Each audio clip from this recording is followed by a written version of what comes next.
Bonjour, je suis le professeur Mohamed Zieni. Dans cette vidéo, on va essayer de résoudre un exercice sur les espaces vectoriels. Donc, on considère le sous-espace vectoriel R3 de x, qui est l'espace vectoriel des polynômes de degré inférieur ou égal à 3. Dans cet espace vectoriel, on va considérer deux sous-ensembles f et g. Dans la première question, on va essayer de démontrer en fait que f et g sont des sous-espaces vectoriels de R3 de x, et on va essayer de trouver une base pour chacun de sous-espaces vectoriels. Et dans la deuxième question, on va essayer de trouver l'intersection de f et g et trouver le sous-espace vectoriel f de g. Donc, dans la première question, on vous demande de trouver une base de f et g. Donc, on suppose déjà que f et g sont des sous-espaces vectoriels. Donc, dans cette question, il n'est pas demandé de démontrer que f et g sont des sous-espaces vectoriels. On vous demande seulement de trouver une base de f et une base de g. Donc, on commence par f. Pour trouver une base de f, il faut trouver d'abord une famille génératrice de f. Parce qu'on sait que toute famille génératrice contient une base. Donc, pour cela, je vais prendre un vecteur P dans f. Alors, ça signifie quoi que f, P est dans f? Donc, je reviens à la définition de f. Ça veut dire que P est un polynôme de degré inférieur ou égal à 3, tel que P de 1 égale à 0. Ça veut dire quoi un polynôme de degré inférieur ou égal à 3? Ça veut dire que P va s'écrire sous la forme de a plus bx plus cx carré plus dx3, tel que P de 1 égale à 0. Ça veut dire quoi que P de 1 égale à 0? Ça veut dire, ici, que A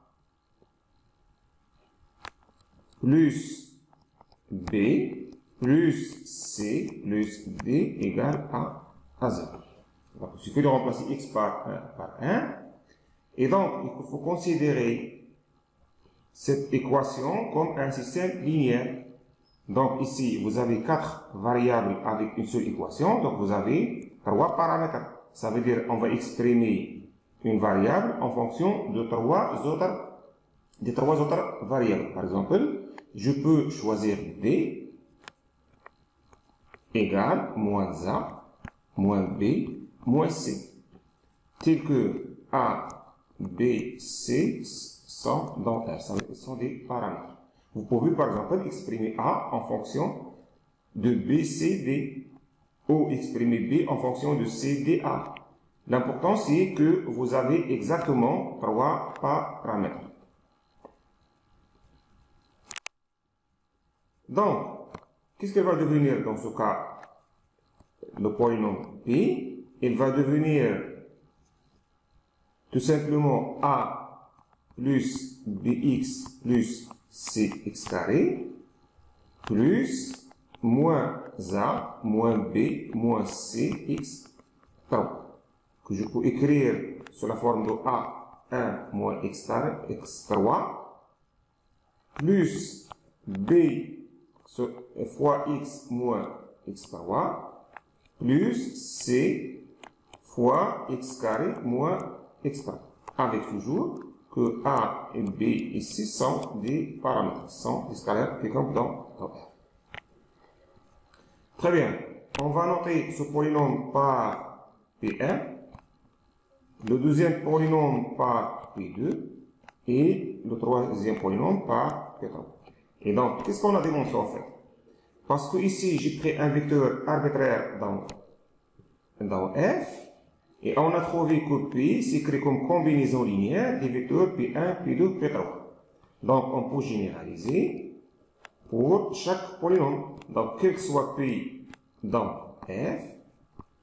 P peut s'écrire sous la forme de alpha P1 plus bêta P2 plus gamma P3, tel que alpha, bêta, gamma sont dans R. Ça veut dire quoi ça? Si chaque polynôme dans R s'écrit comme combinaison linéaire de P1, P2, P3, ceci implique tout simplement que F, c'est le vecteur de quoi? De P1, P2, P3. En fait, ici, on a démontré que F était un sous-espace vectoriel de R3 de X. OK? Parce que le vecteur de n'importe quelle famille de vecteurs est un sous-ensemble, est un sous-espace vectoriel. OK? Donc, on va essayer maintenant de trouver une base de F. Donc, vous pouvez déduire ici, d'après ceci, que F est un sous-espace vectoriel de R3 de X.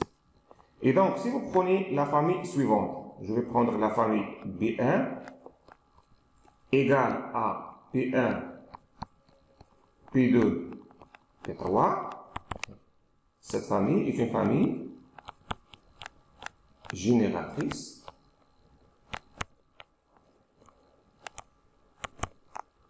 de F, parce que chaque polynôme dans F s'écrit comme combinaison linéaire de P1, P2, P3.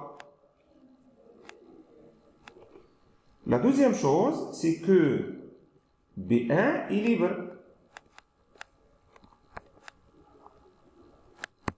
Ça, c'est facile à démontrer. Il suffit de prendre trois scalaires, tels que la combinaison linéaire égale à 0, et on démontre que les scalaires sont nuls. Donc, je vais la démontrer. Donc, soit alpha, bêta, gamma dans R, tel que alpha P1 plus bêta P2 plus gamma P3 égale à 0, 2, R3 de X.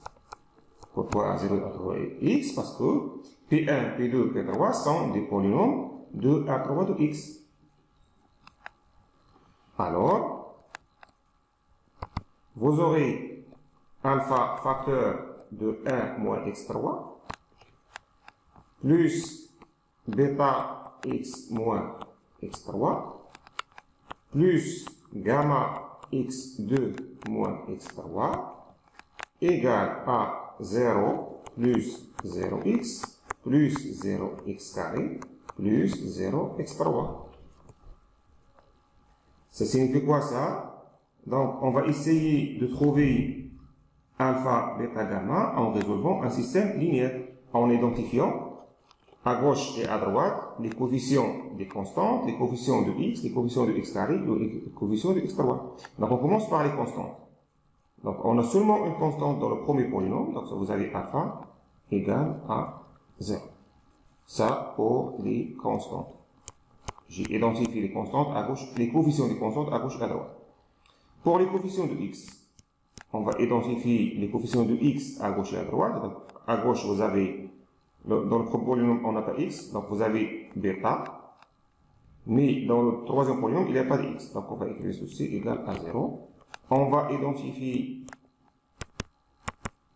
les coefficients de x2. Donc, dans le premier polynôme, il n'y en a pas. Dans le troisième, on a gamma égale à 0. Et dans x3, on va identifier les coefficients de x3. On a alpha, moins alpha plutôt, moins bêta, moins gamma égale à 0. Et donc, ceci implique tout simplement que alpha égale à bêta égale à gamma égale à 0. Et donc, on a démontré que la famille B1 est libre. Or, par définition, B1 est une famille génératrice de F. Donc, B1 est une base de F. De plus, la dimension de F est égale à 3. Parce qu'on a une base qui contient, de F qui contient 3 vecteurs. Maintenant, on va faire la même chose pour le sous-espace vectoriel G. Donc, je répète que G s'écrit sous la forme suivante. Donc, G, c'est l'ensemble des polynômes qui sont dans R3 de X. C'est que vous avez deux contraintes. Vous avez P de 2 égale à 0. Et, donc, on a deux conditions. P' de 1 égale à 0. Donc, je vais utiliser la même méthode. Donc, pour cela, je vais prendre un vecteur arbitraire, donc soit dans G, donc soit P égale à A plus BX plus CX carré plus DX3 appartient à H. Alors, on a deux conditions. Donc, vous avez P de 2 égale à 0 et P' de 1 égale à 0. Donc, pour cela, j'ai besoin de P'. Donc, P' égale à B plus 2CX plus 3DX carré. Et je vais écrire les deux conditions. Donc, c'est quoi P de 2 égale à 0? Ça veut dire que A plus 2B plus 4C plus 8D égale à 0. Et ici, vous avez P' de 1 égale à 0. Ça veut dire que B plus 2C plus 3D égale à 0. Donc, j'ai bien écrit les deux conditions que vérifie le sous-espace vectoriel J. Très bien. Ceci est un système linéaire qu'on doit résoudre par la méthode de Gauss.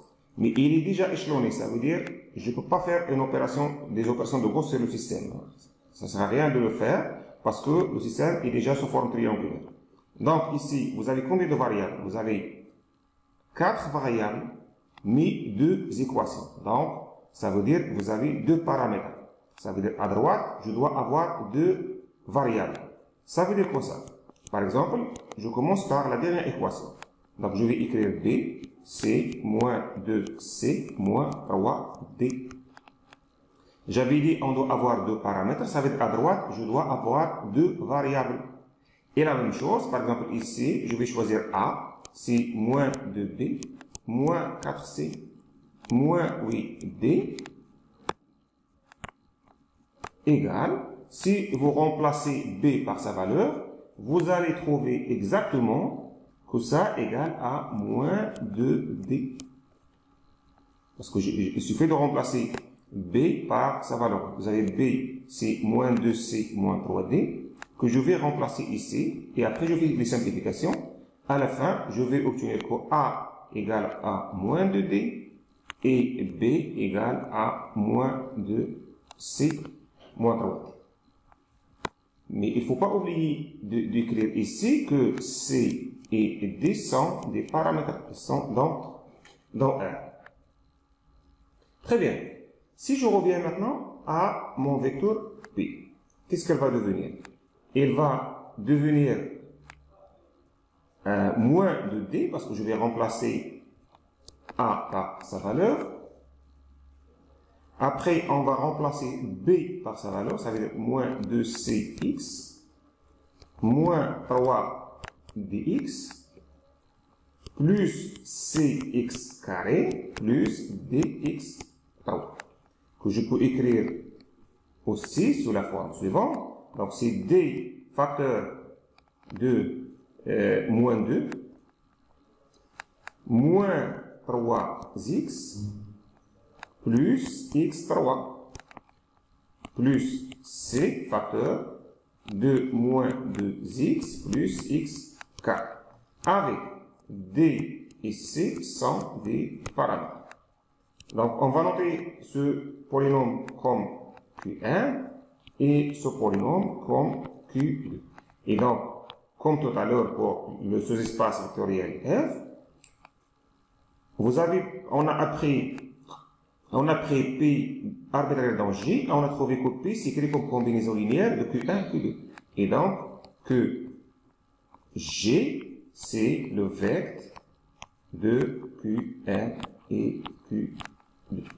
Et donc, ici, en fait, on a démontré que G est un sous-espace vectoriel de R3 de X.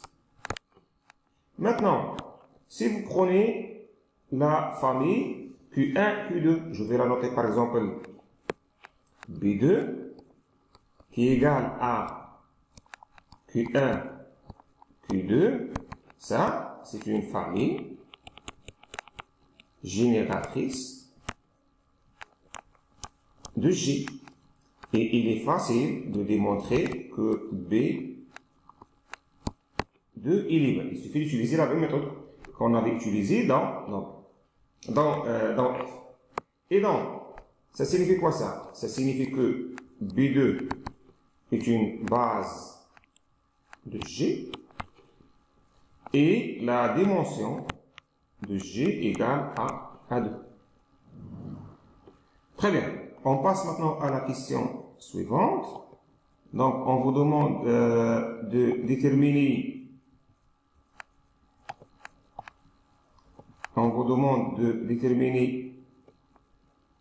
l'intersection de F et G dans la deuxième question, puis F plus G. Donc, on va les faire une par une. Donc, dans la deuxième question,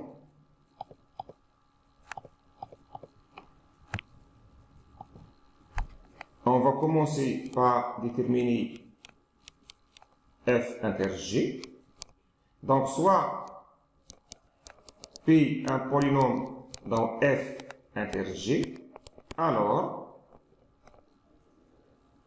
P est dans F et P est un polynôme de G. Ça veut dire quoi P dans F? P dans F implique que P est un polynôme de degré inférieur ou égal à 3. Donc, par exemple, ici, vous prenez P, c'est créé sous la forme de A plus Bx plus Cx carré plus Dx3. Donc, P dans F signifie que P de 1 égale à 0. Ça signifie que A plus B plus C plus D égale à 0. Et vous avez P appartient à G, implique que P de 2 égale à 0 et P' de 1 égale à 0. Ça veut dire que vous avez deux équations. Donc, vous avez A plus 2B plus 2C plus, plus 4C plus 8D égale à 0. Et la deuxième équation, c'est que vous avez B plus 2C plus 3D égale à 0. Or, P, il est dans F et il est dans G. Donc, il doit vérifier les trois équations. Cette équation plus ce système. Et donc, on doit tout simplement résoudre le système suivant. A plus B plus C plus D égale à 0. A plus 2B plus 4C plus 8D égale à 0. Et B plus 2C plus 3D égale à 0. Et donc, ça, c'est un système linéaire que je dois résoudre par la méthode de Gauss.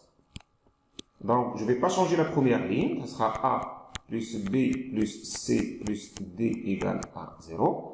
Et je vais faire la deuxième ligne, reçoit à la deuxième ligne moins la première ligne. Donc, ça, A moins A, c'est 0. Après, vous aurez B plus 3C plus 7D égale à 0. Dans notre deuxième équation, le A est déjà éliminé, donc je vais la garder. Ce sera B plus C, 2C plus 3D égale à 0. Maintenant, je vais essayer d'éliminer le B dans la troisième équation. Donc, je vais garder la première, A plus B plus C égale plus C plus D égale à 0. Vous avez B plus 3C plus 7D égale à 0. B moins B, c'est 0. Vous aurez ici moins C moins 4D égale à 0. Très bien. J'ai terminé l'échelonnement avec l'opération de Gauss.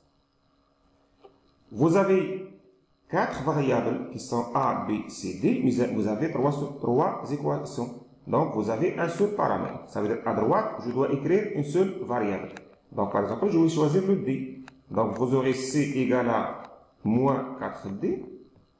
Je remonte dans la deuxième équation pour trouver le B. C'est quoi le B? C'est moins 7D moins 3C. Mais je connais déjà le C. Si vous remplacez, vous allez trouver c'est 5D. Et A égale à moins D moins B moins C.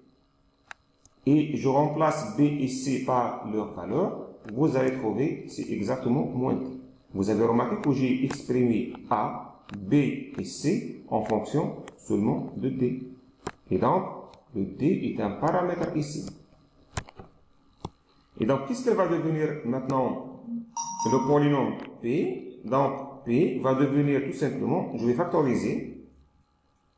Je vais remplacer A, B et C par leur valeur et je factorise par D. Donc, vous aurez D facteur de moins 2 plus 5x moins 4x carré plus x 3 avec D, c'est un paramètre.